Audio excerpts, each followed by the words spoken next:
지금까지는 안전 등의 이유로 감점 혹은 실격이 될 수 있는 일반 규정의 페널티 규정과 레벨 규정에 따른 기술에 대해 알아보았습니다. 그럼 이제는 스쿼시트를 알고 계셔야 대회를 보다 체계적으로 준비하셔서 지도하시는 팀들이 좋은 점수를 받으실 수 있겠죠? 채점 방식과 점수의 체계를 이해하고 더 나아가 심사위원의 관점을 이해하기 위해 스쿼시트의 세부 사항에 대해 지금부터 알아보도록 하겠습니다.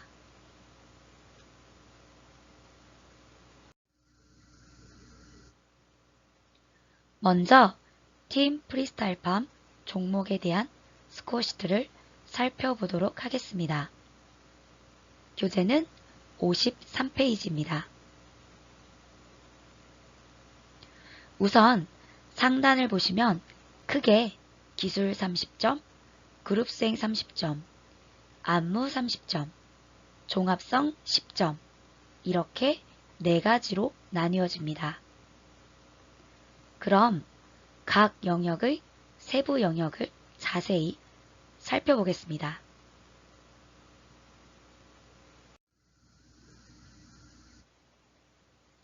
첫 번째, 기술 영역을 살펴보겠습니다. 기술 영역에서 심사위원의 관점을 이해하기 위해 지도자 여러분께서 꼭 알아두셔야 할 중요한 점은 심사위원은 안무의 난이도를 감안하지 않고 무대 위에서 수행된 기술의 완성도만 평가한다는 점입니다. 앞에서 배운 프리스타일 팜 레벨 규정 중 프라임 2급 지도자 여러분께서 참가 가능하신 1단계 턴 영역 피루엣 앙디올 턴을 기준으로 예를 들어 보겠습니다. 피루엣 앙디올 턴을 수행할 때의 유의점은 파세의 높이 및 자세, 올바른 스팟, 착지의 자세 등으로 평가될 수 있습니다. 파세의 높이 및 자세는 고관절에서부터 무릎까지 일직선인지 발은 포인하여 축이 되는 다리, 무릎의 슬개골에 위치하는지, 축이 되는 다리는 수행하는 동안 무릎을 구부리지는 않았는지 평가됩니다. 스팟은 턴을 돌면서 시선을 앞으로 유지하기 위해 턴을 수행하는 도중 머리를 빠르게 회전하는 기술을 말합니다. 착지의 자세는 제자리에서 착지해야 하며 또한 파세를 수행한 다리를 축이 되는 다리 옆에 내려 모아서 착지하거나 벌려서 착지하거나 두 발을 동시에 점프를 해서 착지하는 등 지도자 여러분의 안무 구성에 따라 다양한 착지 방법이 사용되는데 이때 중심이 흔들리지 않게 착지하는지를 기술 영역에서는 평가합니다.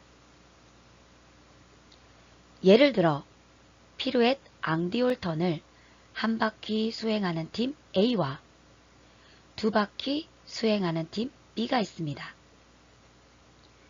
팀 A는 한 바퀴만 수행하지만 파세의 자세, 스팟, 착지의 자세까지 피루엣 앙디올 턴을 완성도 높게 수행했습니다.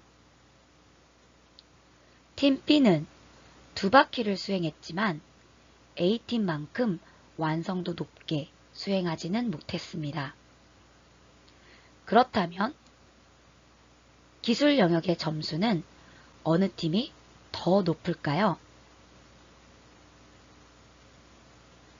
네, A팀입니다.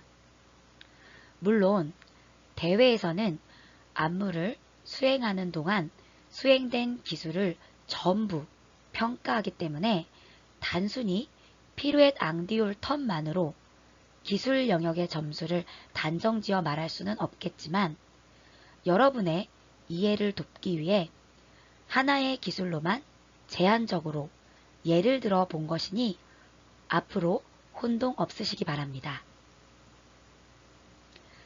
따라서 기술의 영역에서는 기술의 난이도를 고려하지 않고 단지 기술의 수행이 얼마나 정확하고 완성도 높은가, 무대에서 보여지는 그대로의 기술 영역을 30점 만점으로 평가한다는 점만 이해하고 기억해 주시면 되겠습니다.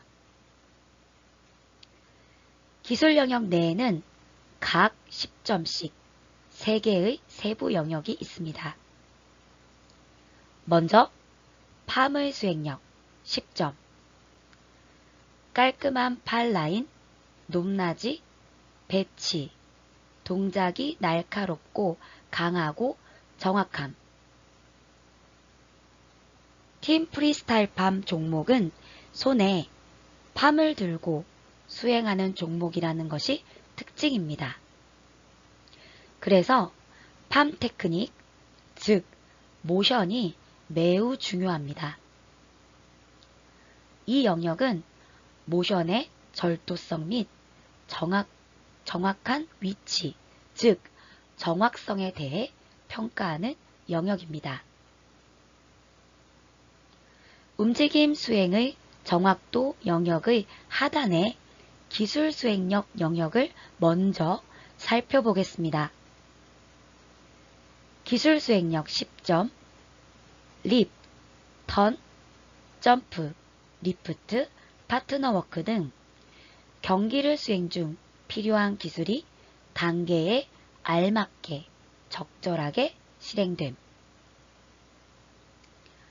기술 수행력은 레벨 규정에 나오는 바디 테크닉적인 기술, 즉 립, 턴, 점프, 리프트, 파트너 워크 등의 기술이 얼마나 정확하고 완성도 높게 수행했는지를 평가하는 영역입니다. 움직임 수행의 정확도 10점.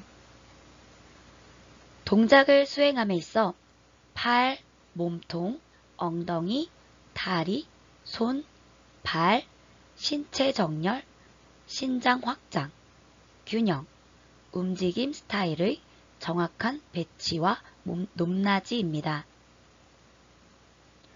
우리가 안무를 창작해서 지도하면서 혹은 대회를 준비하면서 선수들이 연속으로 안무 내에서 기술만 수행할 수는 없습니다. 따라서 지도자 여러분들은 기술과 기술 사이에 움직임으로 연결해서 대회 안무를 구성하게 됩니다. 이때 이 움직임이 얼마나 정확하게 움직이는지 평가하는 영역입니다. 따라서 이 영역에서 말하는 움직임의 의미는 모션과 기술을 제외한 전반적인 대회 안무 내의 움직임을 말합니다. 예를 들면 대회 안무에서 방향 전환이나 스텝과 같은 요소들도 있을 수 있는데 그런 움직임들을 수행할 때 신체 정렬이 잘 되어 있어 수행력이 높았는지를 평가한다고 이해해 주시면 되겠습니다. 이렇게 모션, 움직임, 기술 이 세 가지가 음악의 시작부터 끝까지 무대에서 움직이는 모든 동작들이 기술이라는 영역에서 30점 만점으로 평가됩니다. 여기에서 중요한 것은 팜의 수행력, 즉 모션에 대한 배점도 10점, 움직임의 수행의 정확도도 10점, 기술 수행력도 10점입니다. 중요한 점입니다. 모션과 움직임과 기술의 수행 점수는 모두 10점으로 같습니다. 보통 선수들은 모션은 난이도가 낮아 보이고 기술은 난이도가 높고 화려해 보이기 때문에 모션보다 기술에 집중하는 경향이 있습니다. 지도자 여러분들께서는 모션도 기술만큼 매우 중요하다는 것을 매 수업 시간 강조해 주시고 선수들이 수행하는 기술의 난이도가 올라감에 따라 모션의 절도성과 정확성에 영향을 주지 않도록 꾸준히 모션 트레이닝도 함께 진행해 주셔야 합니다. 또한 기술 외의 움직임도 난이도가 낮아 보이고 기술은 난이도가 높고 화려해 보이기 때문에 선수들은 움직임보다 기술에 집중하는 경향이 있습니다. 대회장에서 심사위원으로서 활동을 하다 보면 기술을 수행하는 순간에 너무나 빛나 보이던 선수가 막상 기술 외의 움직임을 수행할 때는 움직임이 어색해지거나 에너지가 갑자기 낮아지는 경우도 종종 볼 수 있습니다. 이런 팀은 기술 수행력 영역의 점수는 높을 수 있으나 움직임 수행의 정확도 영역의 점수는 낮을 수 있습니다. 이것 또한 지도자 여러분들께서는 기억해 주셔서 움직임도 기술만큼 매우 중요하다는 것을 매 수업 강조해 주시고 선수들이 수행하는 기술의 난이도가 올라감에 따라 기술 외의 움직임에서도 기술만큼의 에너지를 발산할 수 있도록 꾸준히 트레이닝 해 주셔야 합니다.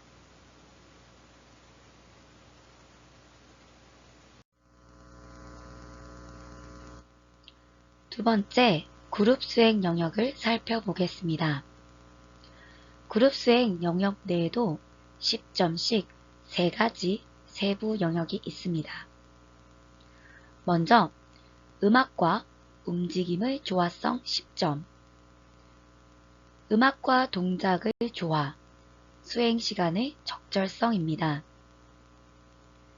이것은 다음에 통일성 영역과 비교하면서 함께 보도록 하겠습니다. 다음은 통일성 10점, 전반적인 루틴의 모든 움직임의 동일성을 보임. 음악과 움직임의 조화성 영역에서 음악과 동작의 조화라는 부분과 통일성의 영역에서 움직임의 동일성이라는 부분에 포커스를 두고 생각하시면 좀 더 쉽게 이해가 되시리라 생각이 됩니다. 한마디로 간단하게 말씀드리면 음악과 움직임의 조화성 영역은 시간에 따른 선수들 간의 일치성입니다. 즉, 움직임의 타이밍이 선수들 간에 얼마나 일치성이 좋은지를 평가하는 영역입니다. 통일성 영역은 형태에 따른 선수들 간의 일치성입니다. 즉, 움직임의 모양이 선수들 간에 얼마나 일치성이 좋은지를 평가하는 영역입니다. 다음은 공간 구성 10점, 대형 구성 및 신속한 변화 수행, 선수 간의 공간 유지입니다. 공간 구성 영역은 균일성이라고 생각하시면 빠르게 이해가 되실 것 같습니다. 선수들이 모든 구도에서 혹은 구도를 바꾸기 위해 이동하고 있는 순간에도, 기술을 수행하고 있는 순간에도, 이 모든 순간에 선수와 선수 사이의 공간, 즉 간격이 균일하게 유지되는가를 평가하는 영역입니다. 그룹 수행의 영역은 안무 수행에서 전반적인 선수들 간의 일치성을 시간, 형태, 공간으로 나누어 평가한다고 볼 수 있겠습니다. 안무에서 일치성을 높이는 방법은 8카운트씩 끊어서 연습하고 선수들의 움직임이 마치 한 사람이 움직이는 것처럼 일치할 때까지 지도자 여러분께서 선수들이 포기하지 않고 반복적으로 연습할 수 있도록 지도하는 것입니다. 또한 이것은 영상을 촬영하여 선수들이 직접 눈으로 보고 차이점을 느낄 수 있도록 피드백을 주는 방법도 매우 효과적일 수 있습니다.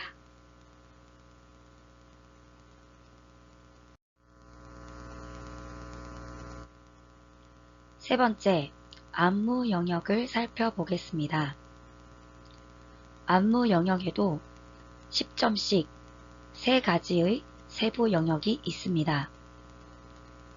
먼저 창의성, 음악성, 구성력 10점.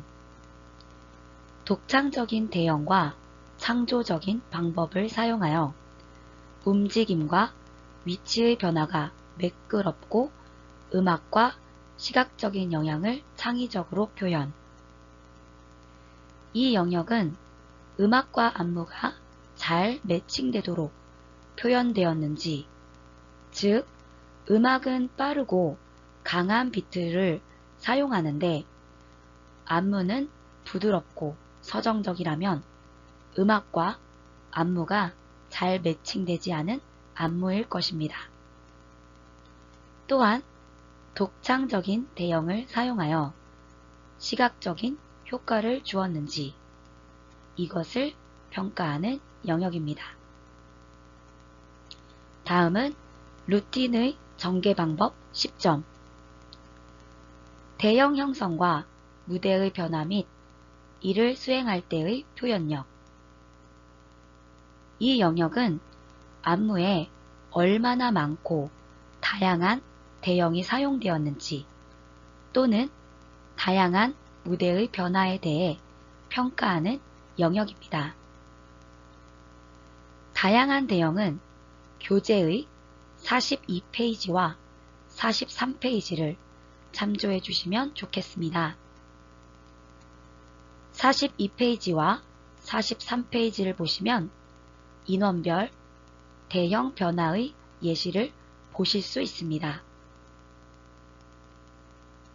다양한 무대의 변화를 위한 안무법은 그룹워크, 레벨, 어포지션, 애드온, 롤오프 등이 있습니다. 다양한 무대의 변화를 위한 안무법과 다양한 대형에 따른 안무법의 활용은 후에 좀 더 상세하게 알아보도록 하겠습니다. 다음은 난이도 10점, 어려움의 정도, 기술의 다양성과 연결성. 난이도 영역은 얼마나 어려운지를 평가하는 영역입니다. 기술의 다양성과 연결성에 포커스를 두고 좀 더 생각해 볼까요? 프라임2 과정의 지도자 여러분의 팀은 대회에서 1단계만 참가 가능하지만 지금은 스코어시트에 대한 시간이므로 1, 2, 3, 4단계에 모두 참가 가능하다고 가정하여 예를 들어보겠습니다.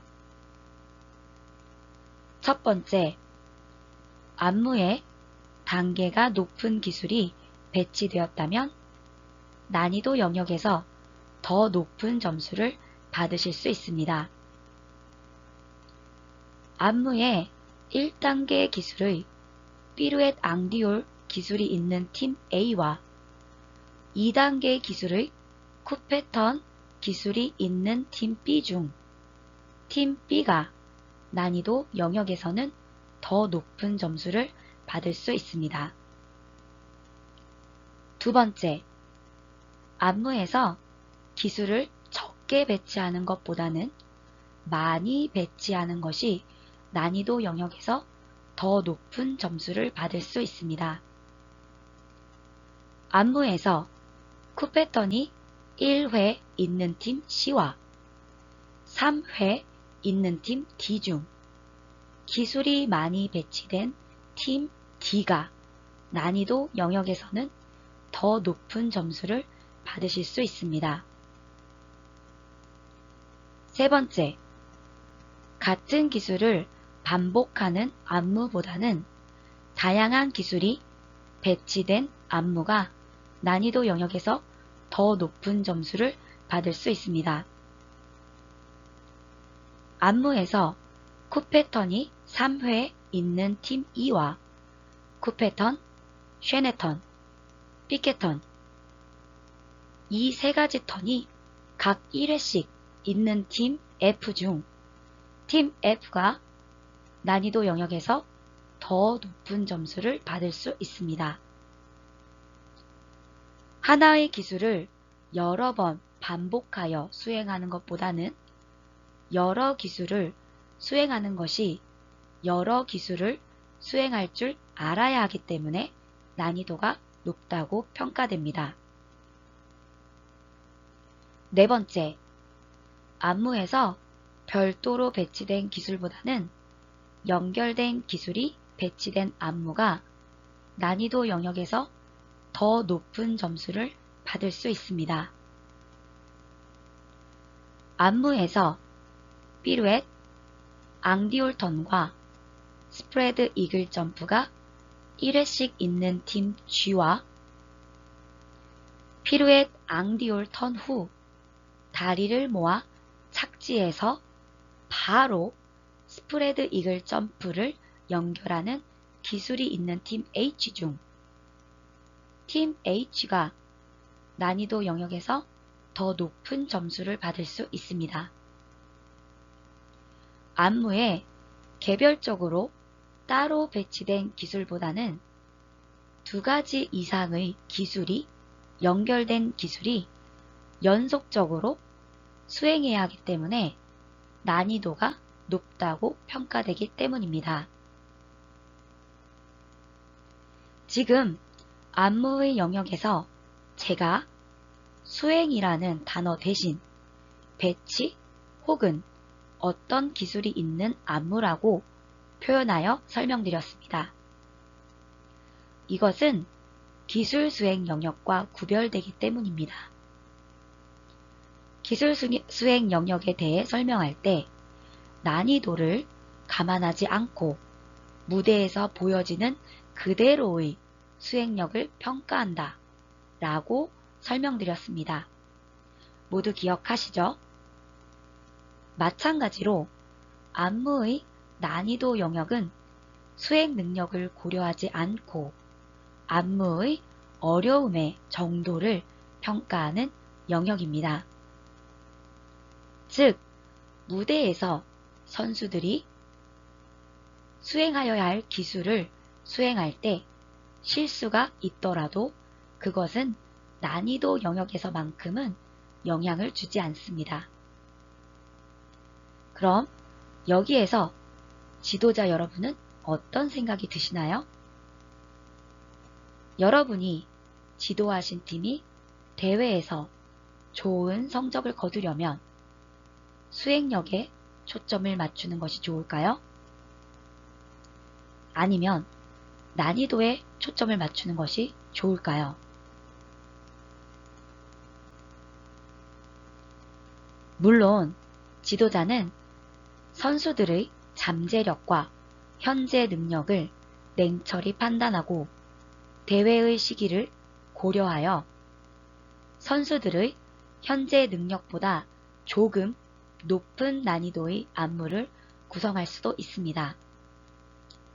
그러나 단순히 안무의 난이도를 높게 구성하는 것은 오히려 기술 수행 영역과 그룹 수행 영역에서 좋은 성적을 거두기 어려울 수 있다는 점을 꼭 기억하셔야 할 것입니다.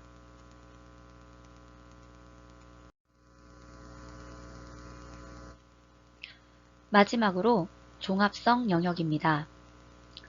일반적인 치어리딩 대회에서 퍼포먼스 치어 종목의 종합성 영역은 전체적인 느낌 10점으로 평가되며 학교 스포츠 클럽 대회에서는 치어 챈트가 필수이기 때문에 전체적인 느낌 5점, 치어 챈트 5점으로 구성됩니다. 전체적인 느낌 10점 또는 5점. 동적이고 에너지 넘치는 루틴을 설명하고 관중들과 소통하는 팀의 능력과 전체적인 어울림 판정. 각 요소의 조화, 쇼맨십과 관객 호응 등. 이 영역에서는 선수들이 무대에서의 에너지 전달과 쇼맨십 등의 전체적인 인상, 느낌 등을 평가하는 영역입니다. 이 영역에서는 심사위원에게 강한 인상을 남기는 것이 중요하기 때문에 일반적으로 기술, 그룹 수행, 안무 영역에서 높은 점수를 받는 팀이 전체적인 느낌도 높은 점수를 받게 되는 경향이 있습니다. 그러나 지도자 여러분께서는 안무를 준비하실 때 종합성 영역의 점수를 위해 유념하셔야 할 점은 심사위원이 예상할 수 없는 안무를 전개해 주셔야 좋은 강한 인상을 남기시어 높은 점수를 받으실 수 있다는 점입니다. 예를 들면 기술을 수행할 때 기술을 수행하기 전의 일반적인 준비 동작을 하지 않고 바로 기술을 수행한다면 좋은 인상을 남기실 수 있습니다.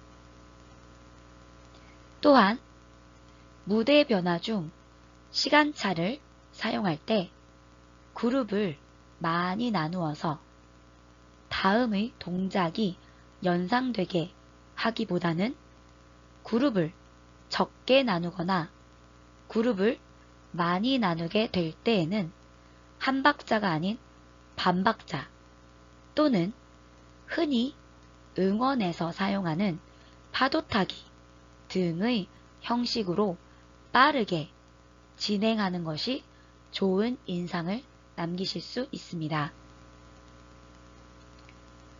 다음은 치어 챈트 0점 또는 5점.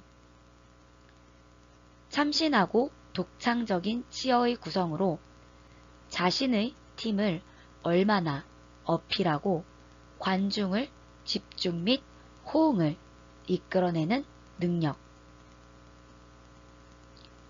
자신의 팀을 나타낼 수 있는 참신한 치어를 만드는 것은 팀의 전체적인 이미지를 위해 매우 중요한 일입니다. 또한 관중들의 집중 및 호응을 이끌어내는 능력을 평가하는 영역이기 때문에 관중들이 따라하게 만들 수 있는 반복적인 치어 챈트가 좋습니다. 선수들이 치어를 수행할 때 적당한 속도와 목소리 크기로 전달력을 높일 수 있도록 지도하시는 것도 매우 중요합니다.